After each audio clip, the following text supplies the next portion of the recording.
मैं आगे आपको बताने वाला हूँ वो बहुत ही खतरनाक है।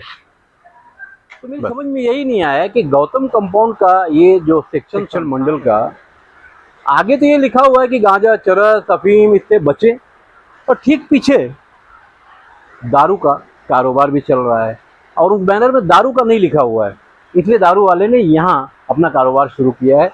और जय साथियों, आइए बात करते हैं शिक्षा की। शिक्षा हमारे देश में हर उस बच्चे का हक है जो इस देश का नागरिक है। भिवंडी निजामपुर शहर महानगर पालिका की हद में आने वाला ये प्रभाग समिति 2 का क्षेत्र है और मेरे ठीक पीछे शिक्षण मंडल का ये स्कूल है। थोड़ा सा इसमें कन्फ्यूज़न है, 57, 60 और 74 वहाँ लिखा हुआ है और 57, 60, 95 यानी 95 यहाँ लिखा हुआ है। अब इस क्षेत्र के लोगों को साफ करना है कि सही इसमें ये वाला है कि ये वाला है, या शिक्षण अधिकारी को तय करना है कि ये कौन सा है, या यहाँ जो टीचर्स होंगे या बच्चे होंगे वो।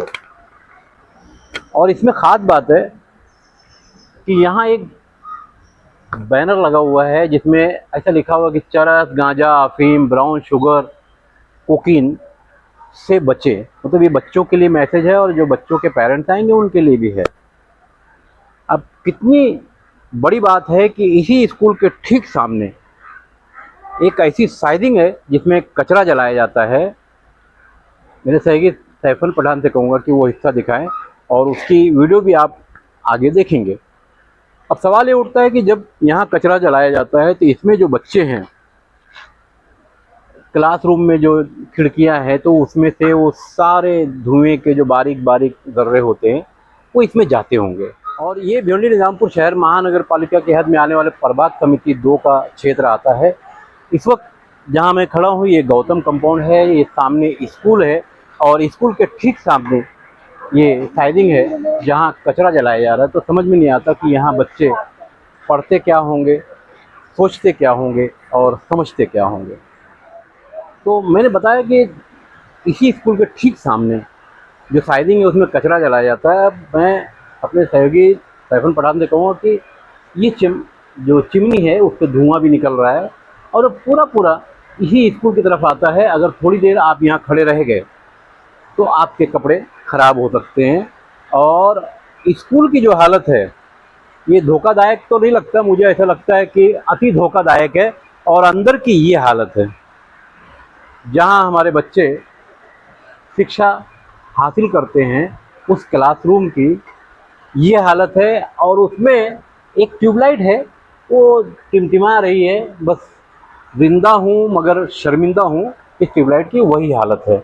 और दूसरी ट्यूबलाइट चालू है, हालांकि स्कूल बंद है मगर यहाँ लाइट चालू है। ये अच्छी बात है कि पंखा बंद है। अब आइए स्कूल की खास बात बताता हूँ। स्कूल का ये पिछला हिस्सा है और इस पिछले हिस्से में पहले यहाँ एक गेट हुआ करता था, ये वो हिस्सा है। और इसके ठीक पीछे पाइपलाइन हो जाती है और ये गाले बने हुए हैं, गालों की लाइन है अगर जहाँ बने हुए हैं, और ये पूरी तरह से अनधिकृत है।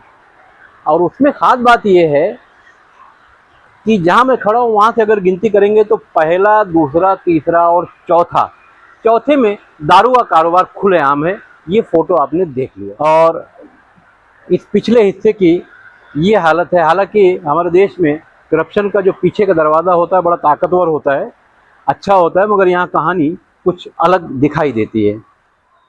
अब मैंने जो बताया था कि यहाँ दारू का अड्डा भी है, तो स्कूल का फंक्शन करने के लिए अब कभी हुआ कि नहीं इसकी हालत तो समझ में नहीं आ रही, मगर ये यहाँ फिक्स बना हुआ स्टेज है और बच्चे ये ज़रूर यहाँ इस प्रोग्राम में जो आने वाले रहे होंगे या बैठते भी रहे होंगे। हालांकि ये ना खड़े रहने के लायक रह गया ना बैठने के लायक रह गया। अब असली बात बताता हूँ, पहला गाला, दूसरा गाला, तीसरा और ये चौथा, इसी में शराब का यानी दारू का, कच्ची दारू का वो अड्डा है और ये स्कूल है। बीच में सिर्फ एक दीवार है, इस तरफ दारू का अड्डा है और इस तरफ हमारे देश का ये वो संस्थान है जिसे स्कूल के नाम से जाना जाता है, वो भी महानगर पालिका का।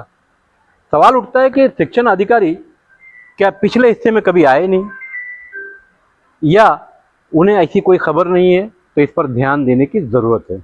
और अब इस वीडियो का आखिरी शॉट मैं आपको बताता हूँ कि सोने पे सुहागा इसी दीवार से लगकर ये ट्रांसफार्मर है, और ट्रांसफार्मर के ठीक पीछे 7 माला प्लस ग्राउंड फ्लोर 8 माले का ये टावर भी खड़ा है।